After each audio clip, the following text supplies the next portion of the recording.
আসসালামু আলাইকুম। নিয়মিত আয়োজনের হচ্ছে আজকে দ্বিতীয় ক্লাস, অষ্টম অধ্যায়, প্রথম পত্র, পর্যায়বৃত্ত গতি। আজকে আমরা আলোচনা করব সরল সন্ধিত স্পন্দনরত কণার অন্তরীকলন বা ব্যবকলনীয় বা ডিফারেনশিয়াল ইকুয়েশন। আমরা এর আগে যে সরল দোলন গতিসম্পন্ন কণার সরণের সমীকরণটা প্রমাণ করছিলাম, সেটা দেখো, সেটা কি ছিল? সেটা ছিল x = a sin omega t. এটা ছিল সরল সন্ধিত গতিসম্পন্ন কণার সরণের সমীকরণ। এই সমীকরণকে আমরা যদি সময়ের সাপেক্ষে দুইবার অন্তরীকরণ করি, তাহলেই সরল সন্ধিত স্পন্দনরত কণার ডিফারেনশিয়াল ইকুয়েশন পাওয়া যাবে। তো এটাকে যদি আমরা একবার অন্তরীকরণ করি, তাহলে dx কে আমরা t এর সাপেক্ষে অন্তরীকরণ করব, তাহলে dx বাই dt। এটাকে যখন আমরা অন্তরীকরণ করব তখন এ কিন্তু ধ্রুবক। সাইন থিটা এর অন্তরীকরণ হচ্ছে cos ওমেগা t। যেহেতু t এর সাপেক্ষে অন্তরীকরণ করতেছে, এটা তো আর t না, ওমেগা t। তো ওমেগা t এর অন্তরীকরণ হচ্ছে ওমেগা। এটাকে যদি আমরা এটাকে লিখি, তাহলে এটাকে আমরা লিখতে পারি dx by dt is equal to, এটাকে আমরা সামনে লিখলাম a omega cos omega t। এটাকে এখন আমরা আরেকবার অন্তরীকরণ করব। এটাকে যদি আরেকবার অন্তরীকরণ করি, তাহলে কি হবে? d square x by dt square. তাহলে আমাদের হচ্ছে d square x by dt square is equal to a omega ধ্রুবক, এটা সামনে থাকুক। এবার আমরা cos ওমেগা t এর অন্তরীকরণ করব। cos ওমেগা t এর অন্তরীকরণ হচ্ছে minus sine omega t। Same ভাবে এটা যেহেতু হচ্ছে t না, কি ওমেগা t, তো t এর সাপেক্ষে ওমেগা t এর অন্তরীকরণ করলে আবার আরেকটা ওমেগা বের হয়ে আসে। তাহলে আমাদের এখানে কি আছে? এখানে আছে d square x by dt square is equal to, খেয়াল করো, ওমেগা ওমেগা গুণ করলে কি হয়? Minus omega square. আর এটাকে আমরা যদি লিখি a সাইন ওমেগা t। দেখো তো, a সাইন ওমেগা t আসলে কি? এটা কিন্তু আসলে x। তাহলে আমরা a সাইন ওমেগা t এর পরিবর্তে কি বসাইতে পারি? x বসাইতে পারি। তো যদি আমরা x বসাই, তাহলে আমাদের সমীকরণটা হচ্ছে d square x by dt square is equal to minus omega square x। এই যে a সাইন ওমেগা t, এটার পরিবর্তে আমরা বসাইলাম x। ওকে, এটাকে মাইনাস আমরা যদি এই পাশে নিয়ে আসি, তাহলে আমাদের হয় d square x divided by dt square plus omega square x is equal to 0।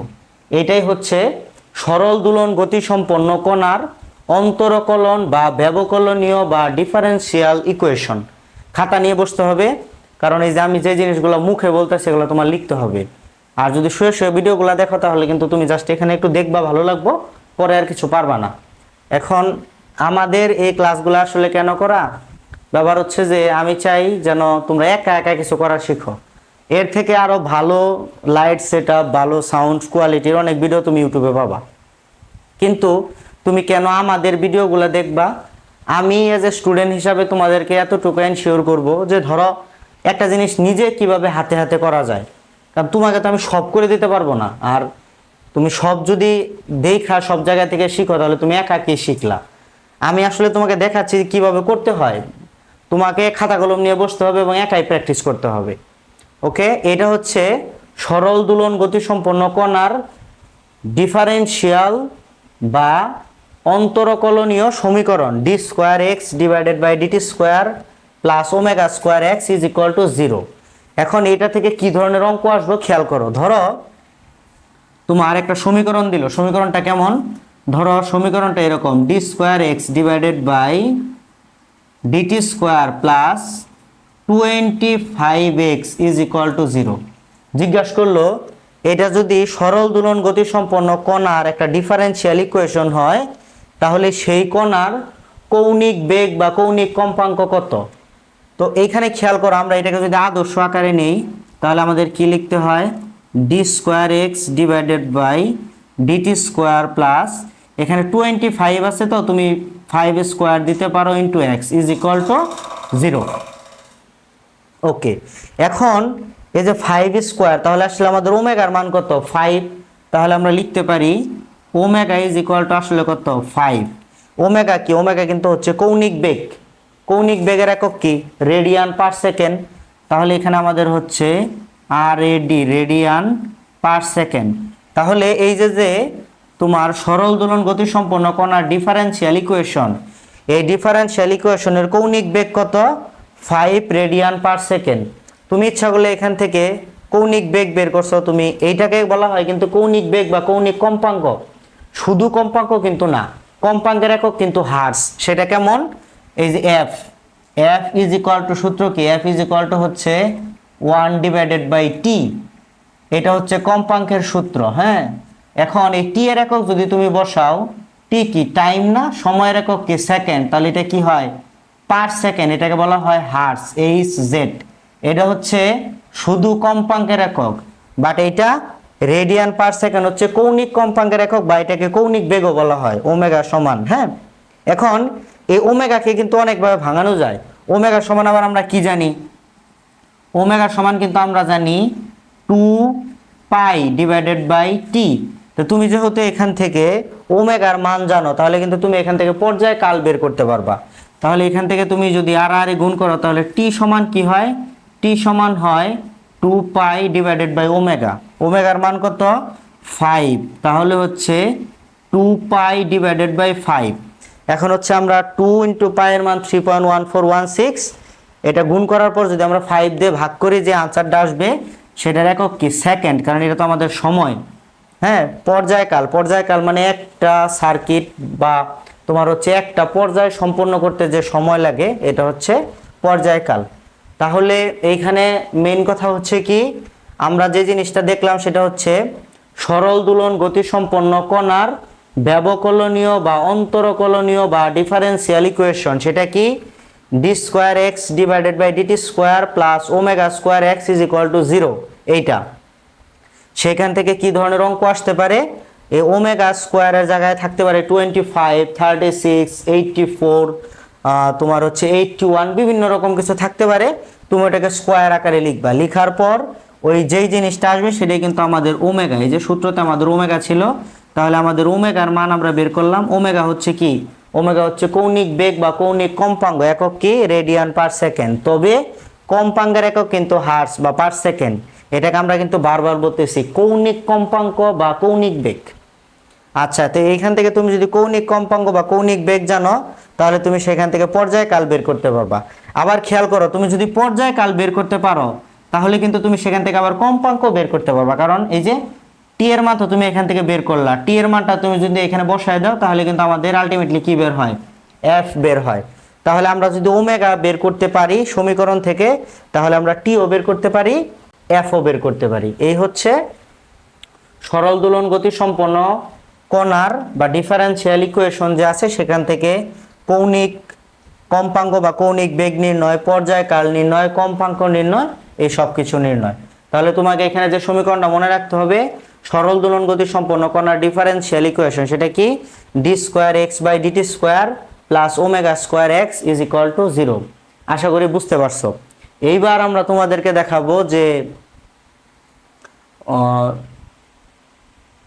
সরল দোলক জিনিসটা কি, সরল দোলকের কয়টা সূত্র আছে এবং সেটা কি, সেগুলো আমরা এখন তোমরা দেখাবো। হ্যাঁ,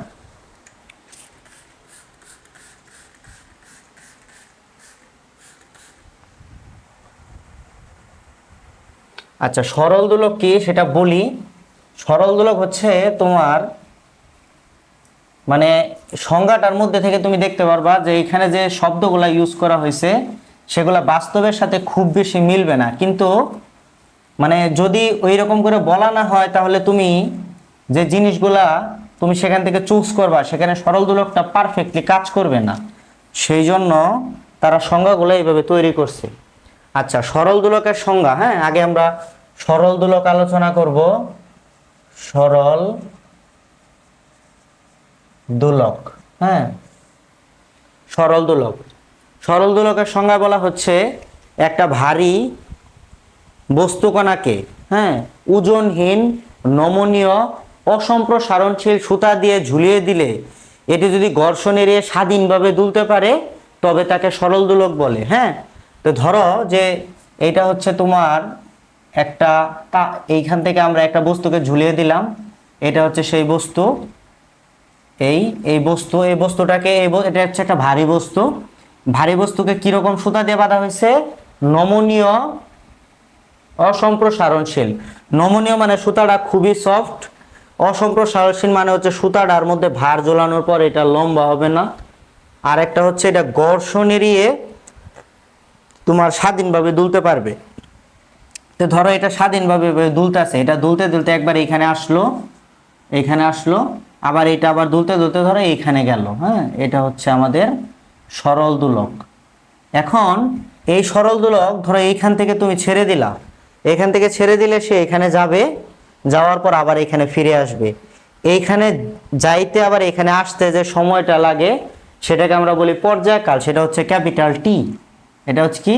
এটা হচ্ছে পর্যায়কাল।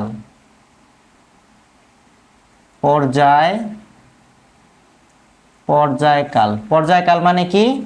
এক পাশ থেকে গিয়ে আবার সেই পাশে ফিরে আসতে যে পরিমাণ সময় লাগে ওটাকে বলা হয় পর্যায়কাল। তাহলে পর্যায়কাল এক ধরনের সময়, তাহলে এটার একক কি? একক হচ্ছে সেকেন্ড। আচ্ছা, এবার এই সরল দোলকের আর পরিচিতিগুলো খেয়াল করো। সেটা হচ্ছে এই যে এই ঝুলন বিন্দু থেকে এই যে এই পর্যন্ত এটাকে বলা হয় স্মল এল, মানে সুতার দৈর্ঘ্য। তাহলে স্মল এল কি? এটা হচ্ছে সুতার দৈর্ঘ্য, যে সুতাটা দিয়ে সরল দোলক বানানো হয়েছে সেটা হচ্ছে সুতার দৈর্ঘ্য। এবার এই যে এইখান থেকে এই যে এই পর্যন্ত এইটুকুকে বলা হয় ভব বা পিণ্ড। এই ভব বা পিণ্ডের ব্যাসার্ধ, এটাকে প্রকাশ করা হয় স্মল আর দ্বারা। তাহলে স্মল আর এটা কি? এটা হচ্ছে ভবের ব্যাসার্ধ, এটা হচ্ছে স্মল আর। এবং এই ঝুলন বিন্দু থেকে একদম ভবের ব্যাসার্ধের এই মাঝখান পর্যন্ত যে দূরত্ব সেটাকে বলা হয় কার্যকরী দৈর্ঘ্য, এটাকে প্রকাশ করা হয় ক্যাপিটাল এল দ্বারা। তাহলে ক্যাপিটাল এল সমান কি? ক্যাপিটাল এল আসলে হচ্ছে সুতার দৈর্ঘ্য প্লাস ভবের ব্যাসার্ধ, এই দুইটার যোগফলের সমান। তো অঙ্কে করার সময় সাধারণত কার্যকরী দৈর্ঘ্যটাই দেওয়া থাকে, কিন্তু অনেক সময় সুতার দৈর্ঘ্য আর ভবের ব্যাসার্ধ দেওয়া থাকতে পারে। সেক্ষেত্রে তোমাকে এই দুইটাকে যোগ করার পর যেটা বের হবে সেটাই আসলে কার্যকরী দৈর্ঘ্য বের হবে, ওটা বের করে নিতে হবে। আচ্ছা, তাহলে এই যে এখানে আরেকটা কথা, সেটা হচ্ছে যে এই যে এই বস্তুটা তুমি সাম্য অবস্থান থেকে কতটুকু দূরে টান দিয়ে নিয়ে যাওয়া। হ্যাঁ, এটা সাধারণত বলা হয় যে এটা 4 ডিগ্রি, মানে 4 ডিগ্রির অধিক এটা তুমি যেন না নেও। মানে তুমি যদি ইচ্ছা করো তো অনেক দূরে টান দিয়ে নিয়ে যাওয়ার পরে ছেড়ে দিলা, তাহলে সেটা দুলতে থাকবে, কিন্তু সেটা পারফেক্ট সরল দোলকের মতো আচরণ করবে না। হ্যাঁ, সেক্ষেত্রে আমাদের সরল দোলক যখন আমরা এই দোলনটা যখন আমরা হিসাব করব তখন আমাদের কৌণিক বিস্তার কত থাকতে হবে? 4 ডিগ্রির মধ্যে। তাহলে এখান থেকে আশা করি কার্যকরী দৈর্ঘ্য, এই ক্যাপিটাল এল কার্যকরী দৈর্ঘ্য, স্মল এল হচ্ছে সুতার দৈর্ঘ্য, আর এই আর হচ্ছে ভবের ব্যাসার্ধ। আশা করি এগুলো বুঝতে পারছো। আর এই টি কি? টি হচ্ছে পর্যায়কাল। পর্যায়কাল কি? সরল দোলকটা এক পাশ থেকে ছেড়ে দিলে ওই পাশে গিয়ে আবার এই পাশে আসতে যে সময় নেয় টোটালটা, শুধু যাওয়ার সময় না, কিন্তু ওই পাশে যাবে এবং এই পাশে আসবে, টোটাল সময়টাই হচ্ছে পর্যায়কাল। মানে একটা ঘূর্ণন কমপ্লিট করতে যে সময় লাগবে সেটা হচ্ছে পর্যায়কাল। আচ্ছা, এখন এই যে পর্যায়কাল, এই পর্যায়কালটা হিসাব করতে হয় কোথায় থেকে? যে কোনো এক পাশ থেকে ছেড়ে দিলে আরেক পাশে যাবে এবং এই পাশে আসবে, তখন যে সময়টা লাগবে সেটাকে আমরা বলি পর্যায়কাল। এখন সরল দোলকের সূত্রগুলো আমরা খেয়াল করি। সূত্রগুলো কি? সরল দোলকের দুইটা সূত্র আমরা এখানে আলোচনা করব। একটা হচ্ছে যে সরল দোলকের পর্যায়কাল। পর্যায়কাল কি? পর্যায়কাল হচ্ছে ক্যাপিটাল টি। সরল দোলকের পর্যায়কাল, এটা তোমার সরল দোলকের যে সূত্রটা সেটা আমরা এখানে আগে একটু লিখি যেন আমাদের বুঝতে সুবিধা হয়। সূত্রটা হলো টি সমান 2π√L/G। এটা দুইটা সূত্রের পরে আসলে বানানো হয়েছে। তো আমাদের এখন প্রথম যে কাজ সেটা হচ্ছে যে আমরা এখান থেকে দুইটা সূত্রে আলোচনা করব। সেটা হচ্ছে এই যে সরল দোলকের পর্যায়কাল, এই পর্যায়কালটা হচ্ছে কার্যকারী দৈর্ঘ্যের বর্গমূলের সমানুপাতিক, তার মানে টি ইজ প্রপোর্শনাল এল। আরেকটা হচ্ছে সরল দোলকের এই যে পর্যায়কাল ক্যাপিটাল টি, এটা হচ্ছে অভিকর্ষজ ত্বরণের বর্গমূলের ব্যস্তানুপাতিক, অর্থাৎ টি ইজ প্রপোর্শনাল 1/√g। এই দুইটা সূত্র থেকে বেসিক্যালি আসলে সূত্রটা করা হয়েছে কিভাবে, দুইটা টি এর একটা টি নেওয়া হয়েছে, দুইটা প্রপোর্শনালের একটা প্রপোর্শনাল, আর এইখানে উপরে নেওয়া হয়েছে √l, নিচে নেওয়া হয়েছে √g। এখন এই প্রপোর্শনালটাকে উঠানোর জন্য একটা সমান চিহ্ন আর একটা ধ্রুবক নেওয়া হয়েছে, সেই ধ্রুবকটা হচ্ছে 2π। তাহলে আমাদের সূত্রটা কি হচ্ছে, t সমান 2π√l/g। এটাই হচ্ছে সরল দোলকের সমীকরণ, মানে পর্যায়কালের সমীকরণ। তাহলে সরল দোলকের পর্যায়কালের সমীকরণটা কি, t সমান 2π√l/g। আচ্ছা, এইবার আমরা যে জিনিসটা দেখব সেটা হচ্ছে যে সরল দোলকের, এটা হচ্ছে পর্যায়কালের সমীকরণ। এখান থেকে তুমি সরল দোলকের পর্যায়কালের সমীকরণ থেকে তুমি এল এর মানও বের করতে পারবা এবং জি এর মানও বের করতে পারবা। কিভাবে বের করে সেটা আমরা একটু দেখাই, খেয়াল করো।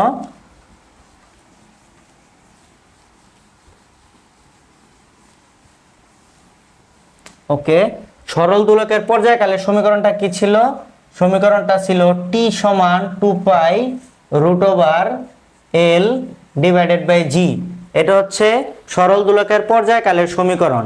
এখান থেকে আমরা এখন বের করব সরল দোলকের কার্যকারী দৈর্ঘ্য নির্ণয়। তাহলে যদি আমরা উভয় পক্ষে বর্গ করে দেই তাহলে আমাদের কি হয়, t² সমান 4π², উপরে হয় l, নিচে কি হয়, নিচে হয় g।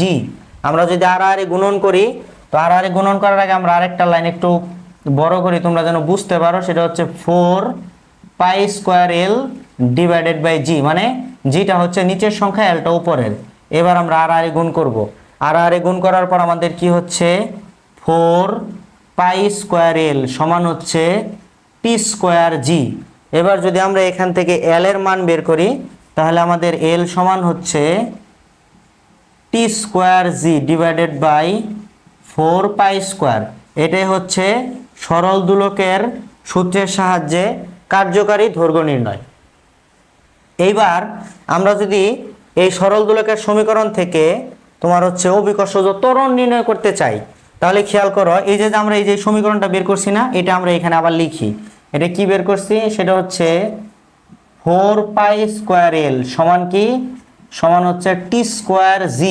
এখান থেকে আমরা জি এর মান বের করব, তো পুরোটা এবার সে নিয়ে আসি। t²g সমান হচ্ছে 4π²l, তাহলে আমাদের g সমান হচ্ছে 4π²l/t²। এটা হচ্ছে সরল দোলকের সমীকরণ হতে অভিকর্ষজ ত্বরণ নির্ণয়। তাহলে সরল দোলকের সমীকরণ হতে আসলে টোটাল আমরা কয়টা জিনিস নির্ণয় করি, তিনটা। সেটা কি, একটা হচ্ছে সরল দোলকের সাহায্যে পর্যায়কাল নির্ণয়, আরেকটা হচ্ছে সরল দোলকের সমীকরণ হতে কার্যকারী দৈর্ঘ্য নির্ণয়, আরেকটা হচ্ছে সরল দোলকের সমীকরণ হতে অভিকর্ষজ ত্বরণ নির্ণয়। আচ্ছা, এইবার সরল দোলকের সমীকরণের কিছু সমানুপাতিক ব্যস্তানুপাতিকের সূত্র আছে, সেগুলো আমরা একটু তোমাদেরকে দেখাই। সেগুলো কেমন, যেমন হচ্ছে তোমার ওই কার্যকারী দৈর্ঘ্য দ্বিগুণ করলে, পর্যায়কাল দ্বিগুণ বা তিনগুণ করলে তোমার বাকিগুলা কিভাবে চেঞ্জ হয়, সেটার আমরা দু একটা অঙ্ক দেখাই। এখানে আমাদের সরল দোলকের যে মেইন সূত্রটা t সমান 2π√l/g, এটা কিন্তু আমাদের সব সময় মনে রাখতে হবে, কারণ এইখান থেকেই আমরা বাকিগুলা বের করব।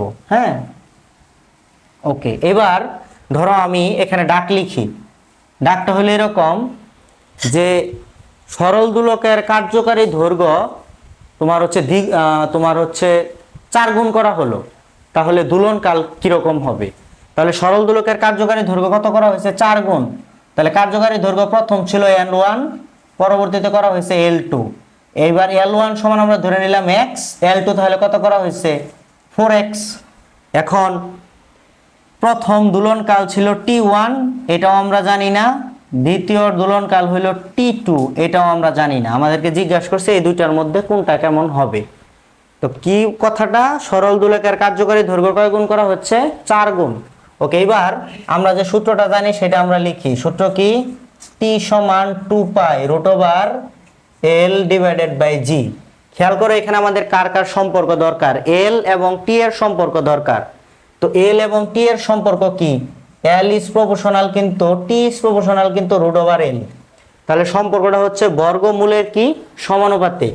তাহলে আমরা এবার বের করি, তাহলে আমরা লিখতে পারি t1 ডিভাইডেড বাই t2 সমান root over L1 divided by L2। Root over আলাদা আলাদা করে দেওয়ার পরিবর্তে আমি একসাথে দিয়ে দিলাম।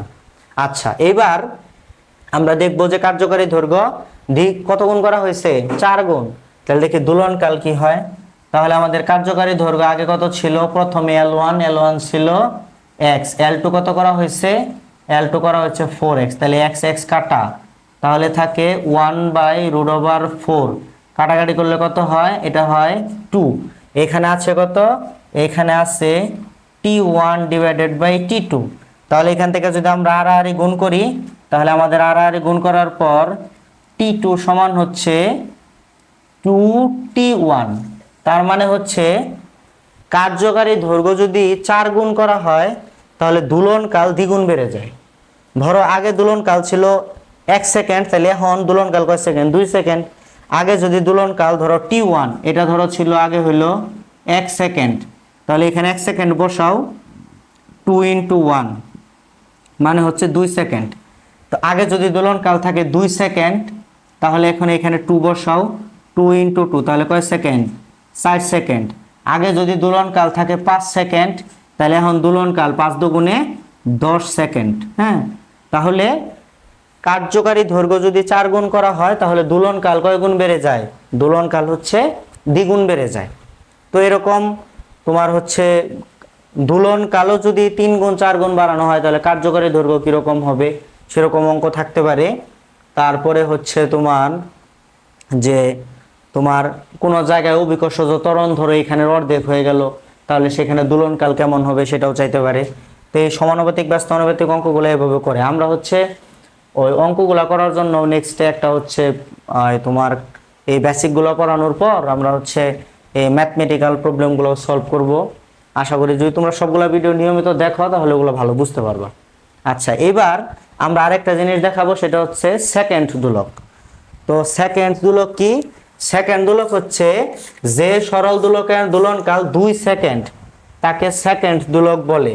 তো আমরা এখন সেকেন্ড দোলকের সবকিছু আলোচনা করব। সেকেন্ড দোলকের দোলনকাল কত, কার্যকারী দৈর্ঘ্য কত, কম্পাঙ্ক কত, এই সব কিছু আলোচনা করব। এবং তোমার এইটা পরীক্ষায় আসবে। হ্যাঁ, সেকেন্ড দোলক সম্পর্কে তোমার পরীক্ষায় আসবে, এটা খুব ইম্পর্টেন্ট। তো এখন আমাদের আলোচনার বিষয় কি, আলোচনার বিষয় হচ্ছে সেকেন্ড দোলক। সেকেন্ড দোলক সংজ্ঞাটা দেখো, সংজ্ঞাটা হচ্ছে যে সরল দোলকের দোলনকাল